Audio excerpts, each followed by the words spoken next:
पुराणों के अनुसार ब्रह्मा जी से अत्रि, अत्रि से चंद्रमा, चंद्रमा से बुध और बुध से इलानंदन पुरूरवा का जन्म हुआ। पुरूरवा से आयु, आयु से राजा नहुष और नहुष से ययाति उत्पन्न हुए। ययाति से पुरु हुए। पुरु के वंश में भरत और भरत के कुल में राजा कुरु हुए। कुरु के वंश में शांतनु का जन्म हुआ। शांतनु से गंगानंदन भीष्म उत्पन्न हुए। उनके दो छोटे भाई और थे चित्रांगद और विचित्रवीर्य। ये शांतनु से सत्यवती के गर्भ से उत्पन्न हुए थे। शांतनु के स्वर्गलोक चले जाने पर भीष्म ने अविवाहित रहकर अपने भाई विचित्रवीर्य के राज्य का पालन किया। भीष्म महाभारत के प्रमुख पात्रों में से एक हैं। ये महाराजा शांतनु के पुत्र थे। अपने पिता को दिए गए वचन के कारण इन्होंने आजीवन ब्रह्मचर्य का व्रत लिया था।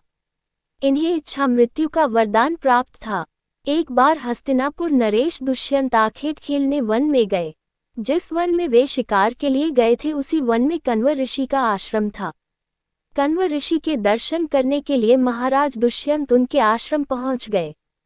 पुकार लगाने पर एक अति लावण्यमयी कन्या ने आश्रम से निकलकर कहा, हे राजन, महर्षि तो तीर्थ यात्रा पर गए हैं, किंतु आपका इस आश्रम में स्वागत है। उस कन्या को देखकर महाराज दुष्यंत ने पूछा, बालिके आप कौन हैं? बालिका ने कहा, मेरा नाम शकुंतला है और मैं कण्व ऋषि की पुत्री हूँ। उस कन्या की बात सुनकर महाराज दुष्यंत आश्चर्यचकित होकर बोले, महर्षि तो आजन्म ब्रह्मचारी हैं, फिर आप उनकी पुत्री कैसे ही? उनके इस प्रश्न के उत्तर में शकुंतला ने कहा, वास्तव में मेरे माता पिता मेनका और विश्वामित्र हैं। मेरी माता ने मेरे जन्म होते ही मुझे वन में छोड़ दिया था, जहाँ पर शकुंत नामक पक्षी ने मेरी रक्षा की। इसीलिए मेरा नाम शकुंतला पड़ा।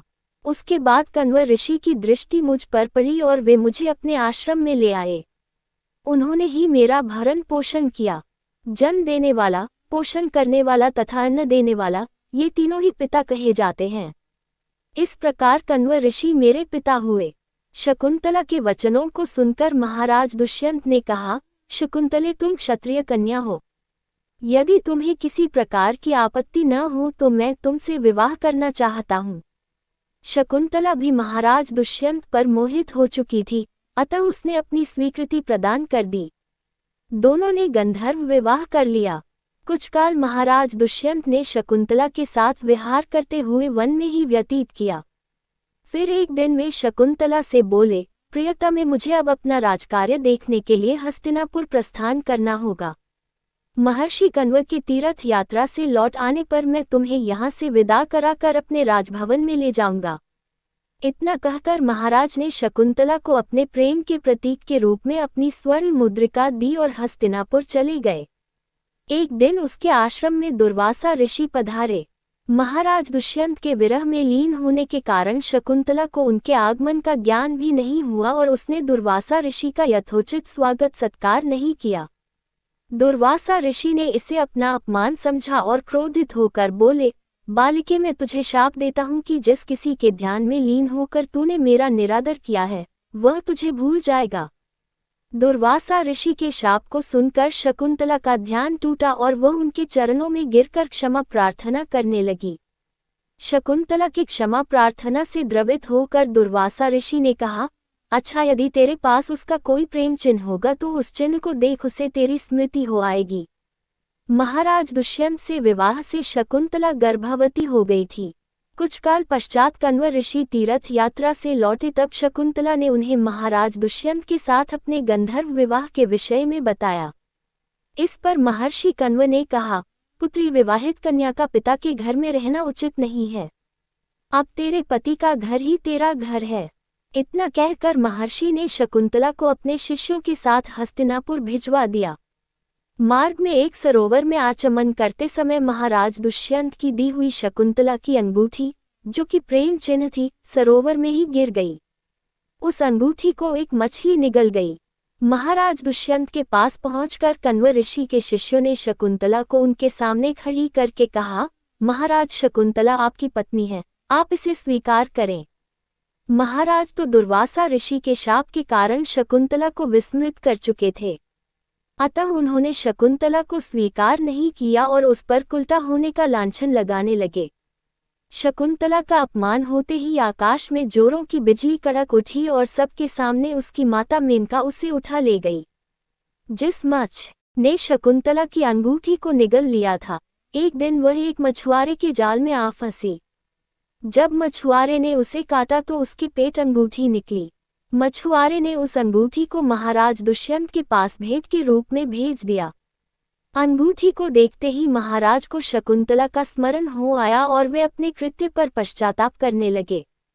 महाराज ने शकुंतला को बहुत ढूंढवाया किंतु उसका पता नहीं चला। कुछ दिनों के बाद देवराज इंद्र के निमंत्रण पाकर देवासुर संग्राम में उनकी सहायता करने के लिए महाराज दुष्यंत इंद्र की नगरी अमरावती गए। संग्राम में विजय प्राप्त करने के पश्चात जब वे आकाश मार्ग से हस्तिनापुर लौट रहे थे तो मार्ग में उन्हें कश्यप ऋषि का आश्रम दृष्टिगत हुआ। उनके दर्शनों के लिए वे वहां रुक गए। आश्रम में एक सुंदर बालक एक भयंकर सिंह के साथ खेल रहा था। मेनका ने शकुंतला को कश्यप ऋषि के पास लाकर छोड़ा था तथा वह बालक शकुंतला का ही पुत्र था।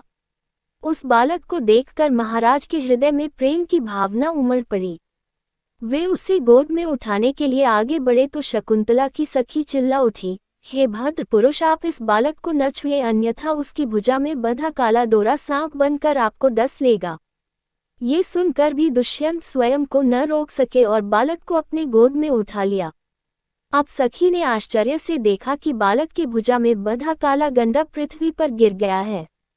सखी को ज्ञात था कि बालक को जब कभी भी उसका पिता अपने गोद में लेगा वह काला डोरा पृथ्वी पर गिर जाएगा। सखी ने प्रसन्न होकर समस्त वृतांत शकुंतला को सुनाया। शकुंतला महाराज दुष्यंत के पास आई। महाराज ने शकुंतला को पहचान लिया। उन्होंने अपने कृत्य के लिए शकुंतला से क्षमा प्रार्थना किया और कश्यप ऋषि की आज्ञा लेकर उसे अपने पुत्र सहित अपने साथ हस्तिनापुर ले आए। महाराज दुष्यंत और शकुंतला के उस पुत्र का नाम भरत था। बाद में वे भरत महान प्रतापी सम्राट बने और उन्हीं के नाम पर हमारे देश का नाम भारतवर्ष हुआ।